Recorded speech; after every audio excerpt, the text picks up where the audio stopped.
آداب، میں احمد رضا۔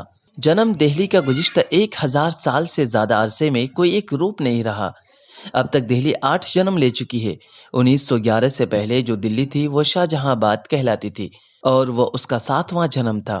اس دہلی کو شاہ جہاں بادشاہ نے آباد کیا تھا، وہ شاہ جہاں جس نے اس ملک کو تاج محل کا حسن، لال قلعے کی پختگی اور شاہ جہاں نے مسجد کا تقدس عطا کیا۔ یہ دلی کیا تھی بلکہ عالم انتخاب تھی، جس کے گلی کونچی نہ ہو کر اوراق مصور تھے۔ حضرت دہلی کے پہلے قصیدہ گو حضرت امیر خسرو تھے، لیکن ان کی دلی مہرولی، سیری، تغلق آباد وغیرہ سے عبارت تھی۔ دہلی کے آخری مرثیہ گو الطاف حسین حالی تھے، جن کے نزدیک زندوں کی بات ہی کیا، چپے چپے پہ ہے یہاں گوہرے یکتا تہ خاک، دفن ہوگا نہ کہیں ایسا خزانہ ہرگز۔ اب جب کہ 8واں دلی ایک دوسرے میں ضم ہوتی چلی گئی ہے اور اب ایک قومی راجدھانی علاقے کی ضامن ہے۔ پہلے 1947 میں تقسیم وطن نے لوگوں کو اپنی دلی چھوڑنے پر مجبور کیا تھا، تو اب دیکھتے ہی دیکھتے گنجان آبادیوں سے گھبراتے ہوئے لوگوں نے ادھر ادھر نکلنا شروع کر دیا ہے۔ یہ شاہ جہاں آباد یعنی فصیل بند شہر تھا، جس کی وہ زبان معیاری اور ٹکسالی تھی جو جامع مسجد کی سیڑھیوں پر بیٹھ کر سنی اور بولی جاتی تھی، اور جہاں خواجہ حسن نظامی کے اردو بازار میں اب کتابوں کی جگہ کبابوں کی دکانیں جگہ لے رہی ہے۔ مولوی سمیع اللہ کا عزیزیہ کتب خانہ تو ہے، لیکن اس کتب خانے کے باہر بیٹھنے کا کوئی سامان نہیں۔ اب میر، ذوق، غالب اور داغ تو بڑی بات ہے، سائل، بے خود اور انتہایا کے وسطاد سا جیسے لوگ بھی ناپید ہے۔ کیا اشخاص، کیا محلے، کیا کوچے، کیا گلیاں، نئی تعمیرات نے تقریباً سب کا تشخص چھین لیا ہے۔ وہ تو خدا بھلا کرے کہ انجمن ترقی اردو ہند کا جو کبھی بابائے اردو اور پنڈت برج موہن دتریا کیفی کے ساتھ دریا گنج میں ہوا کرتی تھی، اور تقسیم کے بعد کچھ عرصے کے لیے ڈاکٹر ذاکر حسین جیسے اپنے ساتھ علی گڑھ لے گئے تھے، وہ پھر ایک بار دین دیال اپادھیائے مارگ میں واقع اپنے اردو گھر میں آ بسی۔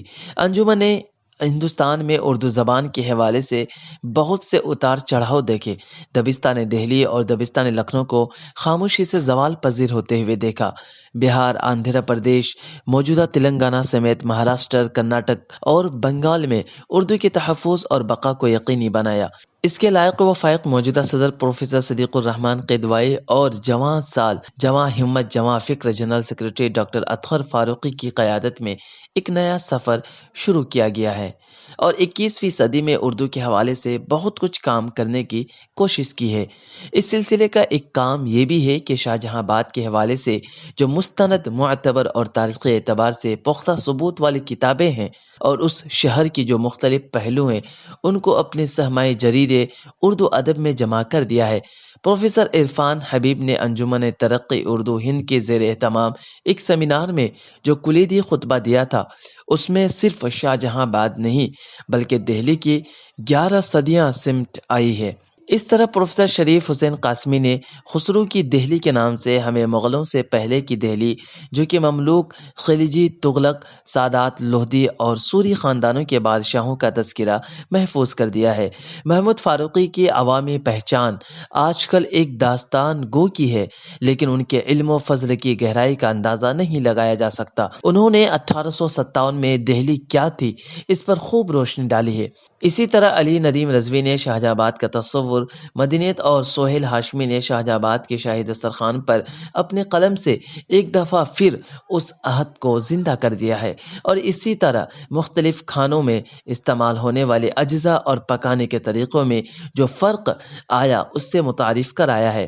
محترمہ سنیل نے مغل برطانوی ہندوستان میں خلعت کی روایت اور مغل حکومت کے زوال کی تاریخ کو اس کے حوالے سے پیش کیا ہے۔ اسی طرح محترمہ سپنالڈن نے شاہجہاں آباد کی تعمیر، اس کی تعمیر میں حصہ لینے والوں سب کا تذکرہ، جواب کا ہے کو تھا، لاجواب تھی دہلی میں کیا ہے، سیر المناظر اور آثار السنادے دونوں انتہائی اہمیت کے حامل کتابیں ہیں۔